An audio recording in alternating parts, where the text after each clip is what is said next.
In the Bible, Goliath stands over 9 feet tall, wearing bronze armor that weighs 125 pounds, challenging the armies of Israel. He's a Philistine champion, a giant from a nation portrayed as Israel's arch-enemies, worshippers of foreign gods, uncircumcised barbarians who threatened God's chosen people. That's the story we know. But here's what archaeology tells us. Goliath was probably Greek, or more accurately, his ancestors came from the Aegean region, from Greece, Crete, or nearby islands. The Philistines weren't native to Canaan. They were immigrants, refugees from a catastrophic collapse that destroyed civilizations across the Mediterranean. They arrived on the shores of what is now Israel and Gaza around 1175 BCE, after being defeated by Egypt, and they brought with them a culture completely foreign to the region. They built cities with Greek-style architecture. They made pottery identical to what was being produced in the Aegean. They ate pork and drank wine from distinctive serving vessels.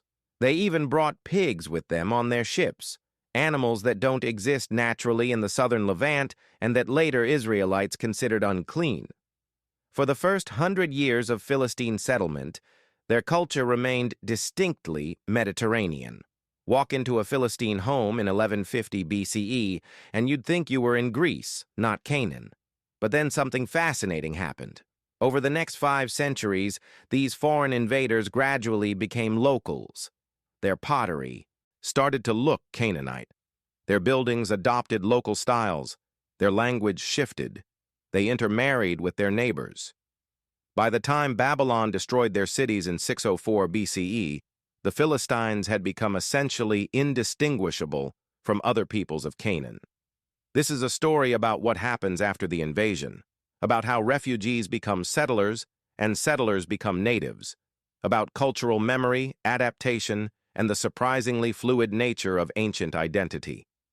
In this video, we'll explore who the Philistines actually were, what archaeological evidence reveals about their Mediterranean origins, how they lived during their early settlement period, and how they eventually assimilated into the broader Canaanite world. We'll also look at what happened to other Sea Peoples groups, including those mysterious Shardana warriors who served in Egypt's army. By the end, you'll understand why the biblical portrayal of the Philistines as primitive enemies doesn't match what we find when we dig up their cities. And you'll see how this story connects to one of the greatest catastrophes of the ancient world, the Bronze Age collapse. To understand how the Philistines ended up in Canaan, we need to go back to one of the most dramatic moments in ancient history, the year 1177 BCE, when Egypt faced an invasion that nearly destroyed it. The late Bronze Age Mediterranean was an interconnected world. Kingdoms from Greece to Egypt traded goods, exchanged diplomatic letters, and occasionally fought wars. But around 1200 BCE, this system collapsed catastrophically. The Hittite Empire, which had controlled Anatolia for centuries, simply ceased to exist. Its capital was burned and abandoned. The Mycenaean palace civilization of Greece fell into ruin. Cities across the eastern Mediterranean were destroyed. Writing systems vanished. International trade networks broke down. Historians call this the Bronze Age collapse, and it remains one of history's great mysteries.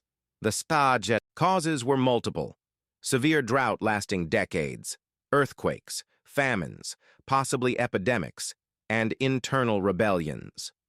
Tree ring data shows rainfall declined dramatically. Letters from Syrian cities beg for emergency grain shipments. Archaeological sites show destruction layers dated to this exact period. Into this chaos came groups the Egyptians called the Sea Peoples, coalitions of displaced populations moving across the Mediterranean, seeking new lands because their homelands could no longer support them. These weren't just raiders, they brought their families. Women and children rode in ox carts alongside the warriors. They weren't planning to plunder and leave, they were planning to stay. In 1177 BCE, during the 8th year of Pharaoh Ramesses III's reign, a massive coalition of sea peoples attacked Egypt, both by land and sea. The Egyptian inscriptions at Medinet Habu list the groups involved: Peliset, Cheker, Shekelesh, Denayan, and Weshesh. Additional texts mention the Shardana, though confusingly, some Shardana were fighting for Egypt, while others apparently fought against it.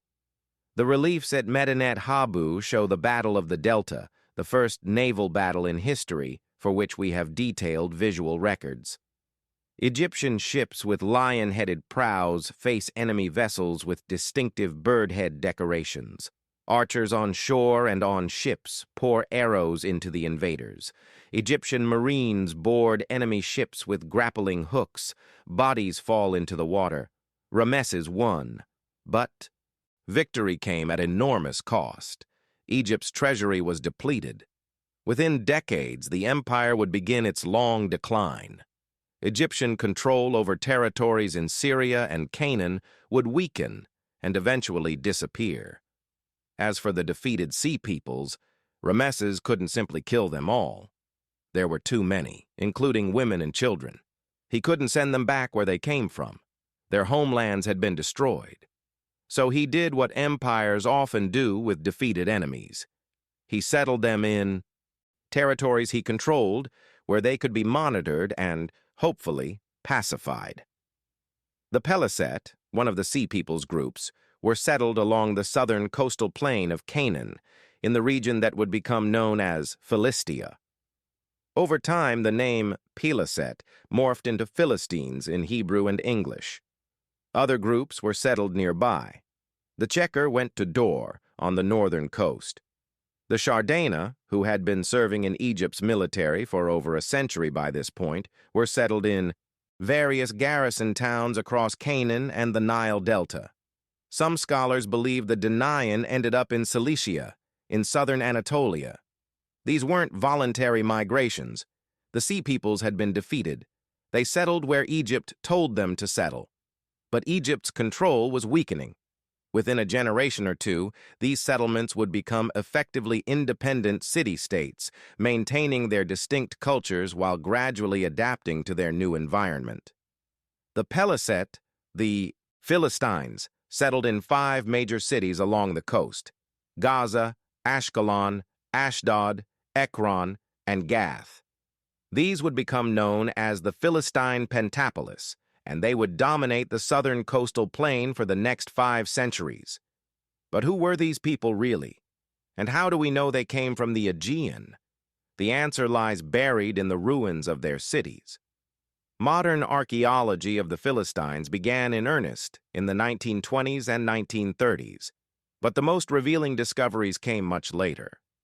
In 1985, archaeologists began excavating Tel Mikne, the ancient city of Ekron, about 35 kilometers west of Jerusalem. What they found revolutionized our understanding of Philistine origins. Ekron wasn't just any settlement. At its peak around 1050 BCE, it covered 50 acres, enormous by ancient standards. It was carefully planned with a grid layout, completely unlike the organic, winding streets of typical Canaanite towns. The buildings showed architectural features common in the Aegean, but rare in Canaan. Hearths in the center of rooms for cooking and heating, something Greeks did, but Canaanites didn't. But the most striking evidence came from pottery. In the earliest layers of Philistine settlement, dating to around 1175–1150 BCE, archaeologists found pottery that was essentially identical to late Helladic 3C pottery from the Aegean, the style being produced in Greece, Crete, and Cyprus at exactly this time. These weren't trade goods. They were locally made, but in a completely foreign style. The vessels included distinctive types: craters for mixing wine with water, a Greek custom, stirrup jars, a Mycenaean form, and most distinctively, pottery decorated with designs virtually identical to those found in the Aegean. Birds, fish, geometric patterns, spirals. The parallels were so exact that early archaeologists thought these must be Aegean imports, but clay analysis proved otherwise. The pottery was made from local Canaanite clay. The Philistines had brought their potters with them, or at least the knowledge of how to make these forms, and continued producing them in their new homeland. Archaeologist Trude Dothan, who spent decades studying Philistine material culture, put it simply: the appearance of this pottery marks the arrival of a new ethnic group.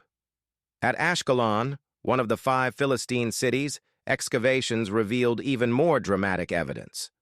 Archaeologist Lawrence Steger and his team dug through multiple layers of the city, from its Canaanite period before the Sea Peoples through its early Philistine phase. The transition is stark. Around 1175 BCE, there's a destruction layer. The city was violently destroyed, probably during the general chaos of the Sea Peoples' invasions.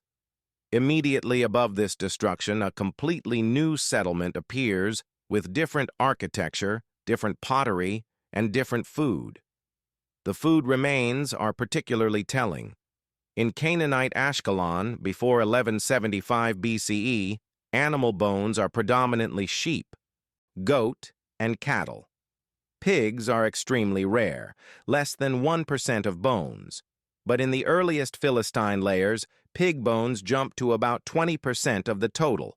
This is significant because pigs aren't native to this region. The Philistines brought them. Chemical analysis of pig bones from Ashkelon showed they came from European breeding stock, not local animals. These settlers literally brought their livestock with them across the Mediterranean. Why does this matter? Because in the ancient Near East, food customs were markers of identity. Later, Israelites considered pork unclean and forbidden, but the early Philistines ate pork regularly. They were maintaining a food culture from their Mediterranean homeland. And it wasn't just pork. At Tel Mikne, archaeologists found evidence of wine production on an industrial scale. The site contained over 100 olive oil and wine presses. Wine was a major part of Aegean culture. Greeks mixed it with water and drank it at symposia. Canaanites drank wine too, but the scale and style of Philistine wine production suggests they brought Aegean drinking customs with them. At Ekron, they also found loom weights, devices used in weaving, in a distinctive shape common in the Aegean but not in Canaan. Even their textile production followed foreign patterns. The excavations also revealed evidence of cult practices. At several Philistine sites, archaeologists found female figurines in styles similar to Aegean goddesses. One particularly interesting find was a ceramic vessel in the shape of a woman's face, with elaborate headdress, very similar to vessels found in Cyprus. The Bible mentions that the Philistines worshipped Dagon, Baal-zebub, and Astarte, deities that had Canaanite names. But the material culture suggests their religious practices, at least initially, followed Aegean patterns. They may have adopted local divine names while maintaining foreign ritual practices. Everything in the archaeological record from 1175 to 1100 BCE screams, "These people are foreigners." But there's one more piece of evidence that's even more direct. If you're enjoying this deep dive into what archaeology reveals about the real Philistines, take a moment to drop a like. It helps more people discover these lesser-known historical stories. Now, let's talk about what DNA can tell us. In 2019, a team of geneticists published a groundbreaking study in the journal Science Advances. They had extracted and analyzed ancient DNA from skeletal remains found at Ashkelon, spanning from the Bronze Age through the Iron Age, essentially from before, during, and after the Philistine arrival. The results were striking. Individuals buried at Ashkelon after 1200 BCE showed a significant genetic component from southern Europe, from the area around Greece, Italy, and Sardinia. This European genetic signature appears suddenly in the population and wasn't present in earlier burials. In other words, DNA confirmed what pottery, architecture, and pig bones already suggested. The Philistines were immigrants from the Mediterranean, most likely from the Aegean region. But here's what's equally interesting. This European genetic signature doesn't last. By about 800 BCE, it had been largely diluted through intermarriage with the local population. The descendants of the Philistines became genetically indistinguishable from other Canaanite peoples. This finding perfectly illustrates what the material culture also shows. The Philistines arrived as foreigners, but gradually assimilated. So we can say with considerable confidence, the Philistines were sea peoples, probably from the Aegean region, possibly from Crete, mainland Greece, Cyprus, or a combination of these areas. They arrived as defeated refugees around 1175 BCE, were settled by Egypt in the southern coastal plain, and established 5 major cities. For the first century of settlement, they maintained their foreign identity strongly. But then, slowly, they began to change. And that's where the story gets really interesting. The transformation of Philistine culture happened gradually over centuries. It wasn't a sudden switch. It was a slow process of adaptation, influenced by intermarriage, trade, political necessity, and simple practicality. We can track this transformation through pottery. Remember that distinctive Aegean-style pottery from the earliest Philistine layers? By 1100 BCE, it starts to change. The forms remain somewhat similar, but the decorations begin, incorporating Canaanite and Egyptian motifs. Instead of purely geometric Greek patterns, you see Egyptian lotus flowers, Canaanite sacred trees, local animals. By 1000 BCE, Philistine pottery is a hybrid, recognizably descended from Aegean forms, but incorporating so many local elements that it's become its own distinctive style, neither purely Greek nor purely Canaanite. By 900 BCE, the pottery is largely indistinguishable from that of neighboring peoples. The Aegean tradition has been absorbed into the local ceramic culture. The same pattern appears in architecture. Early Philistine buildings have those central hearths, the grid layouts, the Aegean-style construction.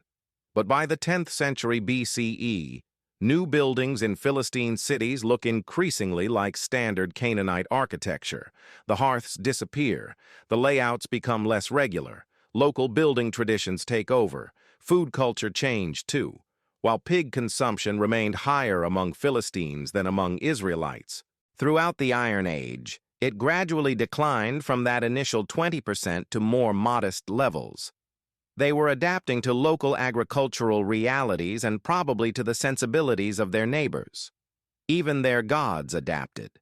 The Bible mentions Philistine deities: Dagon, worshipped at Gaza and Ashdod, Baal-zebub at Ekron, Astarte in various cities. These are Canaanite divine names. But inscriptions and archaeological evidence suggest the Philistines may have reinterpreted these deities through their own cultural lens, blending Aegean and Canaanite religious concepts. An inscription found at Ekron, dating to the 7th century BCE, mentions offerings to Baalat and to all the gods and goddesses. Baalat is a Canaanite title meaning lady or mistress. The Philistines, 5 centuries after their arrival, were worshipping with Canaanite terminology in temples built in Canaanite styles.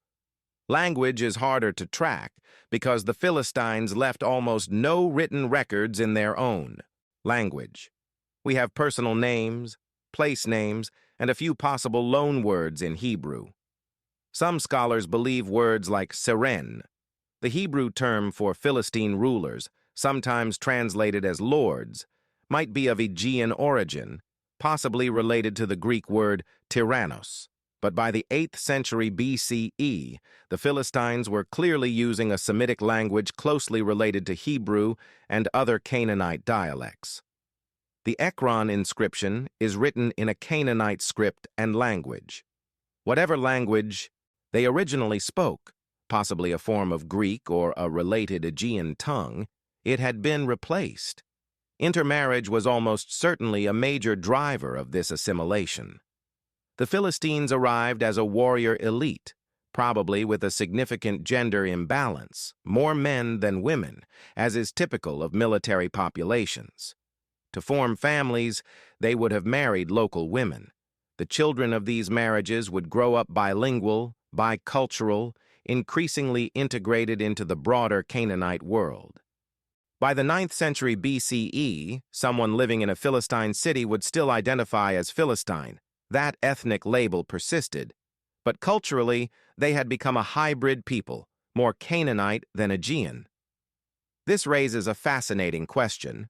What did it mean to be Philistine after several generations of assimilation? The answer seems to be that Philistine identity became primarily political and geographic rather than purely ethnic. To be Philistine meant to be from Philistia, to be a citizen of the Pentapolis cities, to recognize the authority of the Syrenes who ruled those cities. It no longer meant having recent Aegean ancestry or maintaining Aegean cultural practices. This is similar to how ethnic identities work today. Being American doesn't mean practicing the culture of your ancestors from wherever they immigrated. It means being part of American political and social structures, regardless of your family's origins. The Philistines had become locals, but they retained their name and their distinct political identity, which kept them recognizable and made them the Israelites' rivals for control of Canaan. Which brings us to the question, what about the biblical accounts? How do they fit with this archaeological picture? The Bible portrays the Philistines as Israel's primary enemies during the period of the Judges and early monarchy, roughly 1200 to 950 BCE. The stories are famous. Samson fighting Philistines, the Ark of the Covenant captured at the Battle of Aphek, young, David facing Goliath, King Saul dying in battle against the Philistines at Mount Gilboa. These accounts are written from an Israelite perspective, often centuries after the events they describe. They emphasize religious and ethnic differences. The Philistines are uncircumcised. They worship foreign gods. They're oppressors who must be defeated. But archaeology reveals a more complex picture. Yes, the Israelites and Philistines were rivals. They competed for territory and resources. But they also traded with each other, influenced each other's culture, and weren't always at war. Israelite pottery shows Philistine influence. Some scholars believe the Israelites adopted ironworking technology from the Philistines, who may have brought metallurgical knowledge from the Mediterranean. The Bible itself, in 1 Samuel 13:19-20, mentions that Israelites went to Philistine smiths to sharpen their tools because there were no Israelite smiths, suggesting Philistines had superior metalworking technology. There's even evidence of peaceful coexistence. At Tel Batash, identified with biblical Timnah, archaeologists found a settlement that shows both Israelite and Philistine cultural elements side by side. People from both groups apparently lived in the same town, probably trading and intermarrying despite political tensions between their respective kingdoms. The biblical portrayal of Philistines as completely foreign, completely other, reflects how ethnic rivals often see each other, emphasizing differences and minimizing similarities. But the reality was messier and more human. And by the way, about Goliath, his height in the Bible varies depending on which ancient manuscript you read. The most famous version says he was 6 cubits and a span, about 9 feet 6 inches, but earlier Greek manuscripts say 4 cubits and a span, about 6 feet 9 inches. Still tall, but not impossibly so, and his equipment, bronze armor, a large spear, a shield-bearer walking, before him, matches what we know about Aegean warrior culture. He may well have been a Philistine champion whose ancestors came from Greece, trained in Mediterranean fighting styles. So the Bible's portrayal of the Philistines as enemies is historically grounded. They were rivals for territory. But the characterization of them as completely foreign barbarians reflects literary and theological concerns more than archaeological reality. By the time of David and Goliath, around 1000 BCE, the Philistines had been in Canaan for nearly 2 centuries. They were locals, just like the Israelites. But what about the other sea peoples? We focused on the Philistines, but they were just one group. What happened to the others? This is where the story gets fragmentary, but we can piece together some clues. The Checker were settled at Dor on the northern coast of Israel. An Egyptian text called the Tale of Wenamun, dating to around 1075 BCE, describes a journey by an Egyptian official to Byblos in Lebanon to buy cedar wood. On the way, he stops at Dor, which is ruled by a Checker king named Beder. The text is fascinating because it shows the Checker had established their own independent kingdom within just a century of their defeat. They controlled maritime trade along their section of coast. And interestingly, the Egyptian official treats them as equals, not as subjects. Egypt's control over Canaan had clearly weakened. By about 950 BCE, Dor seems to have been absorbed into other political entities. The Checker identity disappears from records. They probably assimilated into the broader Phoenician culture of the northern Levantine coast. The Shardana, those mysterious warriors who appeared in Egyptian records centuries earlier, were settled in various locations. The onomasticon of Amenope, an Egyptian text listing peoples and places around 1100 BCE, mentions the Shardana living in Canaan. Some scholars believe they were settled at garrison towns like Beth Shean. One intriguing theory connects them to Tel El Ahwat in northern Israel. Archaeologist Adam Zertal, who excavated the site, noticed that its architecture resembled Nuragic construction from Sardinia, the same place scholars believe the Shardana originally came from. The site has defensive walls with unusual features, corridor-like passages, and construction techniques rare in Canaan but common in Bronze Age Sardinia. Zertal proposed that El Ahwat was built by Shardana settlers and might even be connected to Sisera, the Canaanite military commander mentioned in the Book of Judges. He suggested Sisera was actually a Shardana name.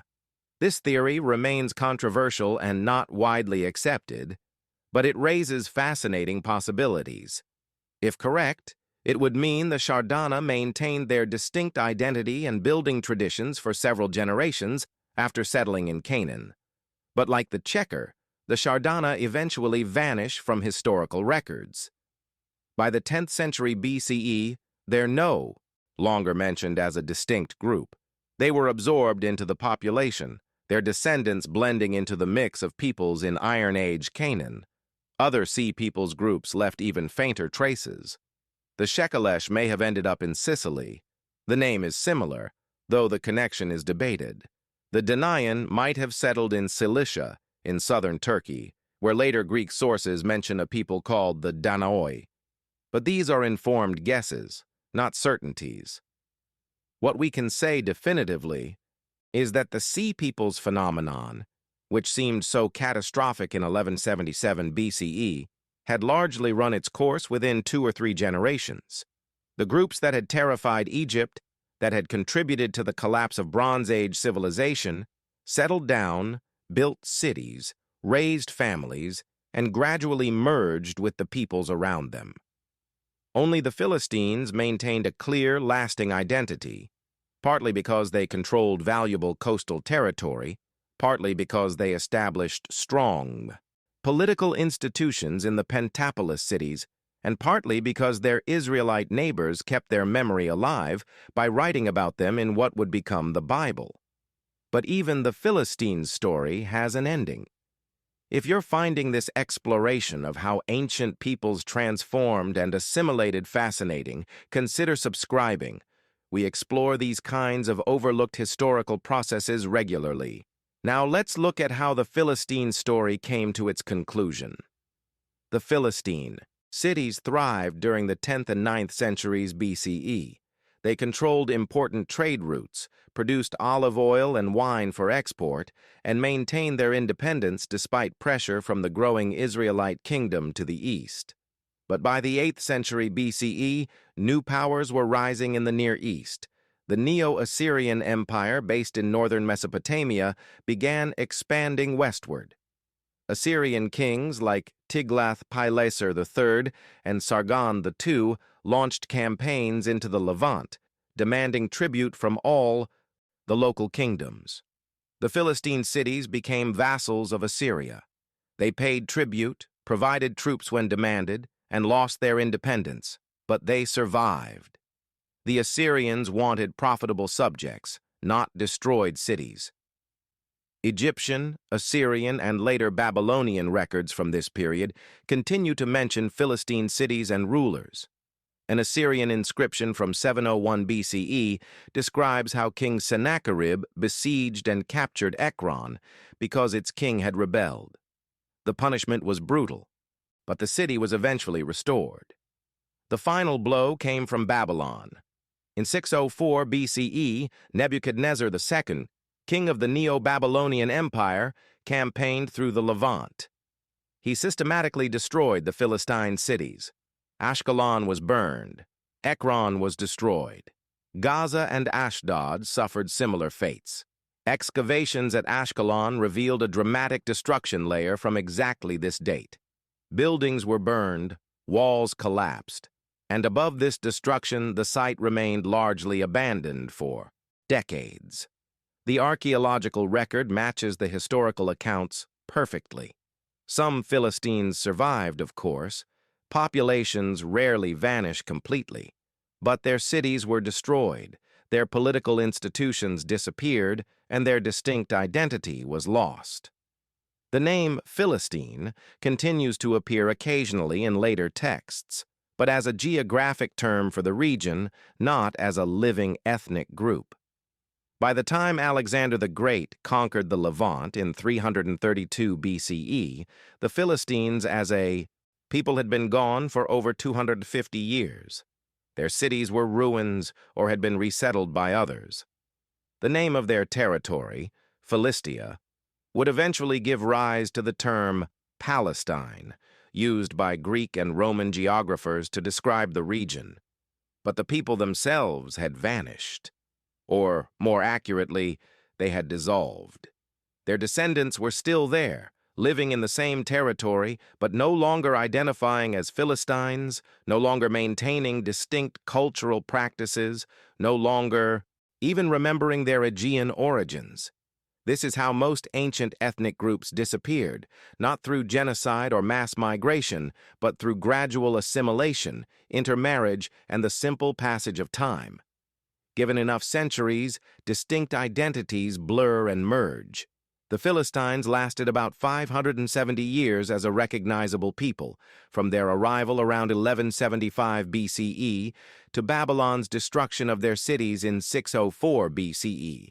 For the first century, they maintained their Mediterranean culture strongly. For the next 4 centuries, they gradually became Canaanite while retaining their political identity. Then they were destroyed by a Mesopotamian empire and ceased to exist as a distinct group. It's a pattern that repeated many times in ancient history.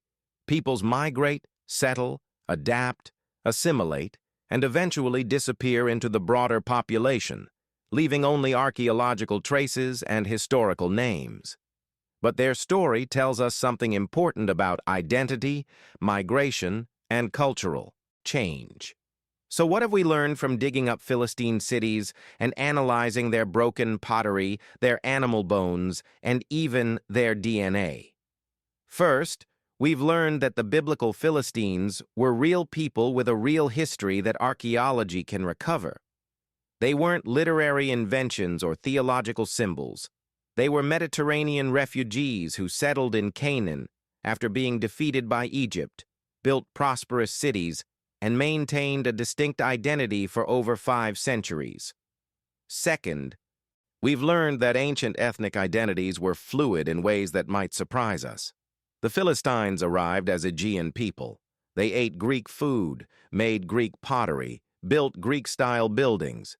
But within a few generations, they were adopting Canaanite customs, worshiping with Canaanite names, speaking Canaanite languages. By the end, they were culturally Canaanite, distinguished from their neighbors mainly by political boundaries and historical memory. This fluidity challenges simple narratives about ancient peoples. The Philistines weren't permanently other. They were immigrants who became locals, just as countless groups throughout history have done. Third, we've learned that the Bible, while containing historical truth, also reflects the perspectives and biases of its authors. The biblical writers portrayed the Philistines as foreign enemies, which they were, politically. But the archaeological reality shows more complexity, cultural exchange, trade, occasional cooperation, shared territories, and probably intermarriage despite official hostility. History is always messier than the stories we tell about it. And fourth, we've learned something about the aftermath of civilizational collapse. The Bronze Age collapse destroyed kingdoms, ended writing systems, and sent populations fleeing across the Mediterranean. But life continued. The refugees settled in new lands, adapted to new circumstances, and built new societies. The Sea Peoples phenomenon, terrifying as it was for those who experienced it, became just another chapter in the endless cycle of migration, settlement, and cultural transformation. The Philistines are remembered today primarily because the Bible remembered them, and because the Bible became one of the most influential books in human history. Without the biblical texts, they would be just another obscure ancient people, known only to archaeologists. But archaeology has allowed us to recover their real story, to see past the theological framework that preserved their memory and understand them as actual human beings who faced the challenges of building new lives in a foreign land. They brought their pigs and their pottery, their gods and their fighting styles. They built impressive cities, produced fine goods, and competed successfully with their neighbors for centuries. Their children gradually forgot the Aegean homeland their parents had fled. Their grandchildren thought of themselves as Canaanite. And, eventually, after Babylon destroyed their cities, even the name Philistine faded away. But for 570 years, they were there. A reminder that ancient history is full of forgotten peoples who were once powerful, once proud, once convinced their culture and identity would last forever. All that remains now are the ruins of their cities, slowly being excavated by archaeologists. The pottery sherds that reveal their origins, the pig bones that show what they ate, and the DNA in their bones, proving they really did come from across the sea, just as the ancient texts claimed. The Philistines were not who we think. They were better, more interesting, more human, and more complex than their biblical reputation suggests. They were us, people trying to survive, to build, to belong, in a world that was often hostile and always changing. And that's a story worth remembering. And that was the story of the Philistines, the Sea Peoples who became Canaanites and left their mark on history despite disappearing as a people.